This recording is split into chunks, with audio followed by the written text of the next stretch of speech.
Et on passe à la crise syrienne à présent, alors que le conflit en Syrie s'intensifie une fois encore. Des milliers de réfugiés fuient les zones de guerre du pays pour chercher plus de sécurité à la frontière turque.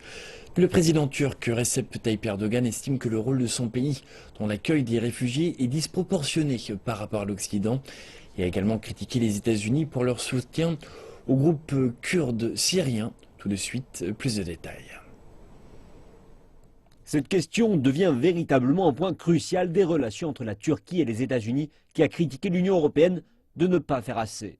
Le président turc indique que Washington est responsable de la mer de sang en Syrie et pour son ignorance à l'égard des autres groupes terroristes opérant en Syrie, autres que le groupe État islamique. Washington a longtemps soutenu le PYD, un groupe militant syrien kurde. Mais les combats menés contre Daesh ont connu des résultats fructueux, en particulier dans le nord du pays. Dans le même temps, Ankara considère cela comme une branche du groupe terroriste PKK avec lequel la guerre civile dure depuis déjà 30 ans.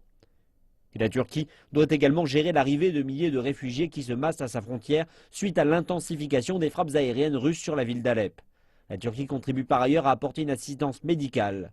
Les Nations Unies et l'Union européenne ont pressé la Turquie d'ouvrir ses frontières à ces réfugiés et l'on parle de dizaines de milliers de personnes.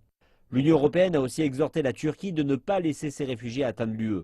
Situation complexe pour la Turquie qui a déjà accueilli 2,5 millions de réfugiés syriens pour un coût de 10 milliards de dollars et qui critique l'Union européenne de ne pas en faire suffisamment. Jusqu'à présent, nous avons reçu 3 millions d'Irakiens et de Syriens.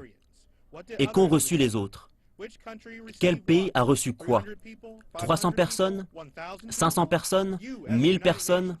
Vous, les Nations Unies, ne nous avez fourni que 455 millions de dollars. Mais nos dépenses s'élèvent à environ 10 milliards de dollars. Ce sont les forces d'Assad qui, aidées par les frappes aériennes russes, continuent de se déployer dans et aux abords d'Alep. Beaucoup disent que ce n'est qu'une question de temps pour que la Turquie ouvre ses portes.